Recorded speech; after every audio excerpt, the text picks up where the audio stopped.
ചേർത്തലയിലെ തിരോധാന കേസുകളിൽ ചുരുളഴിക്കാൻ ക്രൈംബ്രാഞ്ച്. നാളെ കിട്ടുന്ന DNA പരിശോധനാ ഫലം നിർണായകമാണ്. ചോദ്യം ചെയ്യലിനോട് പ്രതികരിക്കാതെയും പരസ്പര വിരുദ്ധമായ മറുപടികൾ പറഞ്ഞും അന്വേഷണ സംഘത്തെ വട്ടം ചുറ്റിക്കുകയാണ് സെബാസ്റ്റ്യന്റെ ഭാര്യയെ ചോദ്യം ചെയ്യാനാണ് അടുത്ത നീക്കം. കോട്ടയം ക്രൈംബ്രാഞ്ച് ഓഫീസിലെത്താൻ അന്വേഷണ സംഘം ആവശ്യപ്പെട്ടു. ശാസ്ത്രീയ തെളിവുകൾ ശേഖരിക്കുന്നുവെന്നാണ് സംസ്ഥാന പോലീസ് മേധാവി റവാഡ ചന്ദ്രശേഖറിന്റെ പ്രതികരണം. അതിൽ നമ്മുടെ ക്രൈംബ്രാഞ്ച് അന്വേഷിക്കുകയും ചെയ്യുന്നുണ്ടല്ലേ. നമ്മളതിൽ ആവശ്യമുള്ള സയൻറ്റിഫിക് എവിഡൻസ് എല്ലാം കളക്ട് ചെയ്തിട്ട് മുന്നോട്ട് പോകുന്നുണ്ട്. സമഗ്രമായിട്ട് നമ്മൾ നോക്കുന്നതാണ് അവിടത്തേക്ക് എല്ലാ അവിടുത്തെ മിസ്സിംഗ് കേസസ് ഇത് നമ്മൾ അതിൻ്റെ ഭാഗമായിട്ട് നമ്മൾ എടുത്തിട്ട് അന്വേഷണം ചെയ്യുന്നതാണ്. Thank you. സുഹൈൽ മുഹമ്മദ് അശ്വിൻ പാലാഴിയും തുടരുന്നുണ്ട്. ആദ്യം സുഹൈലേക്ക് പോകുന്നു. സുഹൈൽ, ഈ പ്രതി സൂപ്പർ കോൺഫിഡൻ്റ് ആണ് എന്നാണ് പറയുന്നത്. അയാൾ ആകെ വാ തുറക്കുന്നത് രാവിലെ ചായ വേണം, രാവിലെ ബ്രേക്ക്ഫാസ്റ്റ് വേണം, ഉച്ചയ്ക്ക് ചോറ് വേണം, വൈകിട്ട് ചായയും അതിന് പലഹാരവും വേണം, രാത്രി ഫുഡ് വേണം, രാവിലെ 7 മണിക്ക് കൊണ്ട് കാലിലെ മുറിവ് ഡ്രസ്സ് ചെയ്യണം, ഇൻസുലിൻ എടുക്കണം.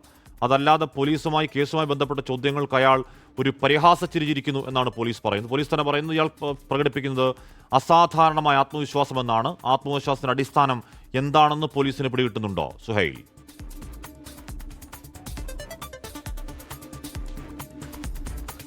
അശ്മി, ആത്മവിശ്വാസത്തിന്റെ അടിസ്ഥാനം ആ ക്രൂരൻ ചെയ്ത ക്രൂരകൃത്യം അല്ലെങ്കിൽ ആ കൃത്യങ്ങൾ അത് പുറത്തു വരില്ല എന്ന ആ കോൺഫിഡൻസ് തന്നെയാണ്. ആ കോൺഫിഡൻസ് ആണ് അയാൾ ഇത്രത്തോളം ഈ പോലീസുകാരെ അടക്കം വട്ടം കറക്കുന്നതിൽ പ്രധാനമായും ഇടയാക്കുന്നത്. അക്ഷരാർത്ഥത്തിൽ നിലവിൽ ഈ ചേർത്തല തിരോധാന കേസുമായി ബന്ധപ്പെട്ട് നമുക്ക് പറയാനുള്ളത് അന്വേഷണം വഴിമുട്ടി എന്നുള്ളത് തന്നെയാണ്. നമുക്കറിയാം, ജൈനമ തിരോധാന കേസ് അതിപ്പോൾ കൊലക്കേസാണെന്ന് ഈ ക്രൈംബ്രാഞ്ച് സ്ഥിരീകരിക്കുന്നുണ്ട്. ഈ ജൈനമ കൊലക്കേസുമായി ബന്ധപ്പെട്ട് 7 ദിവസത്തെ കസ്റ്റഡിക്കാണ് സെബാസ്റ്റ്യനെ കിട്ടിയിരിക്കുന്നത്. അതിൽ 5 ദിവസം പൂർത്തിയായിരിക്കുന്നു. ഇനി 2 ദിവസം കൂടി കഴിഞ്ഞാൽ സെബാസ്റ്റ്യന്റെ കസ്റ്റഡി കാലാവധി പൂർത്തിയാകും. അതായത് ഒരു പ്രധാനപ്പെട്ട കേസിൽ ഒരുപാട് തിരോധാനങ്ങളും ഒരു കൊലപാതക കേസും സംശയങ്ങളിൽ നിൽക്കുന്ന സെബാസ്റ്റ്യൻ എന്ന ഒരു കൊടും കുറ്റവാളിയെ 5 ദിവസം കിട്ടിയിട്ടും കാര്യമായ ഒരു വിവരവും ക്രൈംബ്രാഞ്ച് ലഭിച്ചിട്ടില്ല എന്ന് നമുക്ക് നിലവിൽ മനസ്സിലാക്കാൻ കഴിയുന്നത്. ഈ 5 ദിവസത്തെ തെളിവെടുപ്പിനിടെ ആകെ ഇന്നലെ ലഭിച്ച 64 അസ്ഥി കഷ്ണങ്ങളും അതിൽ ചോരക്കറയും. അതിനപ്പുറത്തേക്ക് ജൂലൈ 26 ഈ വീട്ടിൽ നടത്തിയ പരിശോധനയിൽ കണ്ട അസ്ഥികൾ. ഇതല്ലാതെ മറ്റൊന്നും ഇതുവരെ എവിടെയൊന്നും ഒന്നും ലഭിച്ചിട്ടില്ല. പക്ഷേ ഈ അസ്ഥികൾ കൊണ്ട് മാത്രം ഈ കേസിനെ കണക്ട് ചെയ്യാൻ സാധിക്കില്ല.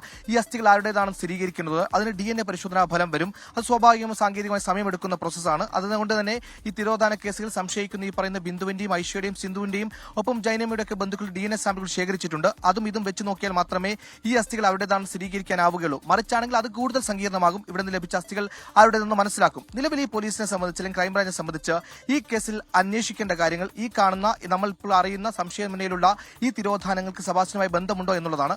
ഇത് സ്ഥിരീകരിക്കൽ നമ്മൾ നേരത്തെ പറഞ്ഞു, ഈ അസ്ഥികൾ അവരുടേതാണ് സ്ഥിരീകരിക്കുന്നത്. ഈ അസ്ഥികൾ സ്ഥിരീകരിക്കാൻ DNA പരിശോധനാ ഫലം വേണം. അതിനൊപ്പം ഈ വെള്ളത്തിന്റെയും ഇവിടെയുള്ള മണ്ണിന്റെയും പരിശോധനാ ഫലം കൂടി വരണം. അതൊരു സാങ്കേതികമായ ഒരു വിഷയമായി നമുക്ക് കണക്കാക്കിയാൽ രണ്ടാമത് ഈ കേസിന് എന്തെങ്കിലും ഒരു നിർണായക ക്ലൂ കിട്ടണമെങ്കിൽ അത് സെബാസ്റ്റ്യനിൽ നിന്ന് മാത്രമേ എടുക്കാൻ സാധിക്കുകയുള്ളൂ. കാരണം നിലവിൽ ഈ കേസിൽ കൂട്ടുപ്രതികളുണ്ടെന്ന് പോലീസോ ക്രൈംബ്രാഞ്ചോ സംശയിക്കുന്നില്ല. സെബാസ്റ്റ്യൻ ഒറ്റയ്ക്ക് നടത്തിയ കൃത്യങ്ങളാണെന്നാണ് പോലീസിന്റെ ക്രൈംബ്രാഞ്ചിന്റെ നിഗമനം.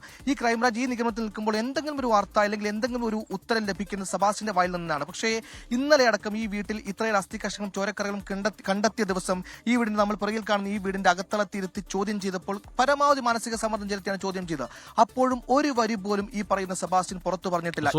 ഇപ്പൊ ഇയാൾ വിവാഹം കഴിക്കുന്ന 55ാമത് വയസ്സിലാണ്. വൈകി മാത്രം വിവാഹം കഴിച്ച ആളാണ്. ഭാര്യയും ഒരു മകളുണ്ടെന്ന് പറയപ്പെടുന്നു, 13-14 വയസ്സ്. അപ്പോൾ അവർ ഇപ്പോൾ നമ്മൾ നേരത്തെ കാണുന്ന ആ ചെകുത്താൻ അല്ലെ ഭൂത്താൻ കോട്ടയുണ്ടല്ലോ, 2.5 ഏക്കർ നടുക്ക് ദുരൂഹതയിൽ നിൽക്കുന്ന വീട്. ആ വീട്ടിലേക്ക് അവർ വല്ലപ്പോഴുമൊക്കെ എത്താറുള്ളൂ.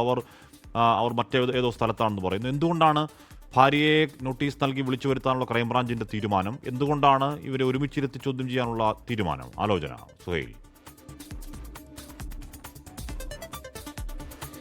അശ്മി, ആദ്യം തന്നെ പറയേണ്ടത് നമ്മൾ ഈ സെബാസ്റ്റ്യൻ ഒരു സ്വഭാവത്തിലേക്ക് കടക്കേണ്ടതുണ്ട്. ഈ പറയുന്ന 2017 ബിന്ദു തിരോധാന കേസുമായി ബന്ധപ്പെട്ട് സെബാസ്റ്റ്യനെ പ്രതിപട്ടികയിൽ ചേർക്കുന്നവർ ഈ നാട്ടിലെ ഏറ്റവും നല്ലവനായ ഒരു മനുഷ്യനാണ്. എല്ലാവരും അടുത്തിടപഴകുന്ന സൗഹൃദത്തിൽ കഴിയുന്ന ഒരു മനുഷ്യനാണ് സെബാസ്റ്റ്യൻ. 2017 ആദ്യമായി തന്റെ തനിനിറം പുറത്തു വന്നതിന് ശേഷമാണ് ഈ നാടുമായുള്ള ബന്ധം അദ്ദേഹം അല്ലെങ്കിൽ ഈ പറയുന്ന അയാൾ വിച്ഛേദിച്ചത്. അതിനുശേഷം 2017 ശേഷം ഭാര്യയുടെ നാടായ കോട്ടയം ഏറ്റുമാനൂർ ഭാഗത്താണ് ഈ പറയുന്ന സെബാസ്റ്റ്യൻ ജീവിച്ചു പോന്നിരുന്നത് അല്ലെങ്കിൽ കഴിഞ്ഞു പോന്നിരുന്നത്. വല്ലപ്പോഴും മാത്രമാണ് ഈ വീടുകളിലേക്ക് വരുന്നത്. ആ വരുന്ന ദിവസങ്ങളിൽ പോലും അയൽവാസികൾ പോലും കാണാറില്ല. ചിലപ്പോഴൊക്കെ ആരൊക്കെ കൂടെ ഉണ്ടാകുമെന്നടക്കം അയൽവാസികൾ പറയുന്നു. ഇതിലടക്കം സ്ഥിരീകരണങ്ങൾ വന്നിട്ടില്ല.